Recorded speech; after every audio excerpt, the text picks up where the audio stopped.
Ladies and gentlemen, welcome in to the morning kick, coming to you as always from Fort Worth, Texas, in the Fort Worth Stockyards. Thank you to Runyon's Fine Furniture. Thank you to Justin Boots for making this possible. And it's July 2nd. The Cowboy Christmas run is officially underway. The rodeos fall in a nice, tidy July 1st through the 4th this year. For the most part, the calendar works out very, very well for them. And I want to focus in on the two biggest rodeos of the Cowboy Christmas slate, of the 4th of July slate, and that is in Cody, Wyoming, and St. Paul, Oregon. And all of these rodeos really matter, of course, but the thing that's interesting about these two is if you go to one of them, you're probably going to both because they're the two highest paying. Cody pays about $400,000, and it's a one-header all the way through in every single event, which I think is fascinating because the winners get anywhere from $7,000 to $10,000. Then in St. Paul, it is a one-header in the rough stock, two-head average in the timed events, but same deal. I mean, you're riding one bareback horse for $12,000, $13,000 if you are at the St. Paul rodeo. So again, all of these rodeos over the 4th, I don't want to disrespect your Oakley, Utah's, Belle Fourche, Mandan, Killdeer, Estes Park, Livingston, Montana, Red Lodge, Montana, wherever.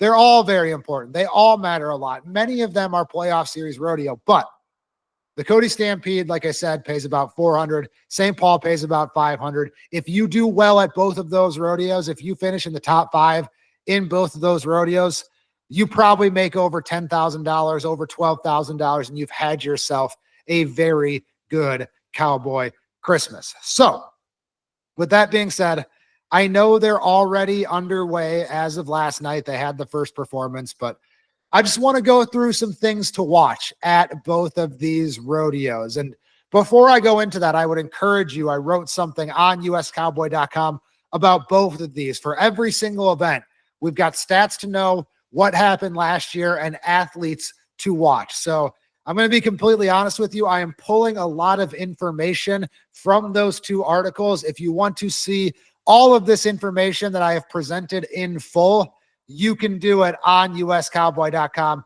on those two articles. But the first thing that jumped out to me from the Cody Stampede, 4 of the last 6 winners in the bareback riding have been 90.5 points or better. And all of them have been 88.5 points or better. I mean, and this includes some really massive scores. Caleb Bennett has won this thing with 93.5 and 91.5 points. Bronc Marriott won it last year with 91.5 points, but he turned out of the rodeo last night. So a ton of money on the line there. And in the bareback riding as well, not only does it take a ton of points to do it, the last 2 years, they have won this rodeo on Frontier Rodeos Breaking News. So not only athletes to watch there, that is the horse to watch there as well. Each of the last 2 years in the steer wrestling, there's only been 1 run in the 3s. However, in 2022, there were 7 runs in the 3s. So each of the last 2 years, whoever was in the 3s, it was 3-9 that won in 2023, and then Cash Rob with 3-7 in 2024. Anyone in the 3s would have gotten it done, but obviously in 2022, a very, very different story. In the saddle bronc riding in Cody, I found this to be incredibly interesting. Since 2016, a Wright has won this rodeo or split first at the Cody Stampede 6 times. That includes 5 in a row from 2016 to 2020. However, the fascinating part to me is the Wrights that have done it: Jake, Jesse, Spencer, Rusty. No Ryder, no Stetson. Not the 2 most accomplished Wrights of the era since 2016. Neither of them have done it. In the tie-down roping, Marty Yates, Kincaid Henry, Ty Harris, all pretty good, all very good. They have all finished in the top 8 each of the last 2 seasons. So if you're looking for a pick to win that rodeo, look no further than one of those three guys. They have been in the mix. In the barrel racing, last year we had about as decorated of a top four as you're ever going to have. Brittany Posey-Tanazi, Haley Kinsel, Andrea Busby, and Lisa Lockhart were your top four. But Haley Kinsel, fresh off her win at Reno, where of late she's got 2 wins and 2 runner-up finishes. In Cody, she has finished second 3 of the last 4 years there. And if you want your price of admission, she does run Sister at that rodeo. She does not take Sister everywhere. Then in the bull riding, Jeter Lawrence won last year as a rookie. There are only 4 rides in the 80s. That is the lowest total since 2015 at that rodeo. But in 2023, there were 11 rides in the 80s. There were 7 in 2022. Jeter Lawrence wins it last year. Josh Frost second. Josh Frost needs to make up a lot of money, so look for him going for broke this year. And also, if you want your price of admission in his career, Stetson Wright has been 90 in the bull riding twice at the Cody Stampede. Now on to St. Paul. We'll start in the bareback riding again. Just stuff that I found kind of interesting, stuff that you might want in the back of your mind going into this rodeo. Cody and St. Paul, like I said, the 2 highest paying rodeo. In St. Paul, this could be a really, really pivotal stretch for Jake Lees in the bareback riding. He's just coming off his first NFR. He's 29 years old.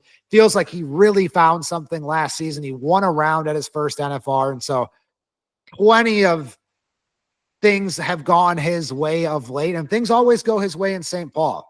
He's gotten a check there 4 straight years. He won it last year with 88 points on Sankey and Phenom Genetics' Mustard. And again, he's number 21 in the world right now. So you win this rodeo, and your Cowboy Christmas is worth it if you win this rodeo, because he won $13,000 for winning this rodeo in 2024. In the steer wrestling, kind of the same deal with some of the events in Cody. Which version of the bulldog are we going to see in St. Paul? Are we going to see the 2023 version where there were no times in the 3s? Or are we going to see the 2024 version where there were 11 times in the 3s, including Dalton Massey, who won it with a 3.5 and a 3.6. He was 7-1 on 2 to win it a year ago. Will Lummus tied for second last year, and he comes in with the momentum of that Reno rodeo title. So keep an eye on him. In the team roping, Caleb Driggers and Junior Noguera, 2 of the last 3 years, they have been 10-2 or better at this rodeo. That has resulted in a second place finish and a victory. Cade Bruno, on his way to his best regular season of his career last year, won this rodeo with 87 points.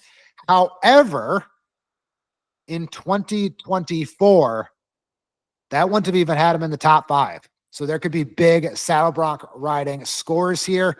Same thing is true in the bull riding. And that's what we'll finish with, because it's, again, this kind of what rodeo are we going to get? Because it's been a tale of 2 rodeos in St. Paul in those 2 rough stock events. Last year, the score is just much lower than they have been in recent memory. Because in the bull riding, TJ Gray ties with Case Hit. TJ Gray goes on to be number 1 in the regular season last year, finished the regular season number 1 in the world. He's 85.5 points. That would have been 8th in 2023. So again, keep an eye on that. Are we going to get 2023 rough stock scores or 2024 rough stock scores? The 2024 ones being worse than the 2023 ones. But then on the flip side of that, in the bulldogging, time's much faster in 2024 than 2023. So hard to predict this stuff.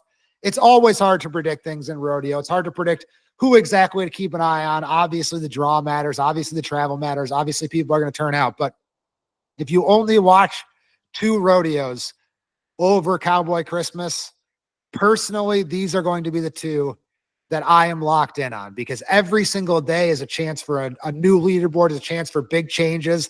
And one single ride or run could pay you close to $10,000 and really change some seasons. Like I've said, your entire 4th of July run is worth it. You have paid for itself and more if you win one of these rodeos. So that's my preview of Cody. It's my preview of St. Paul.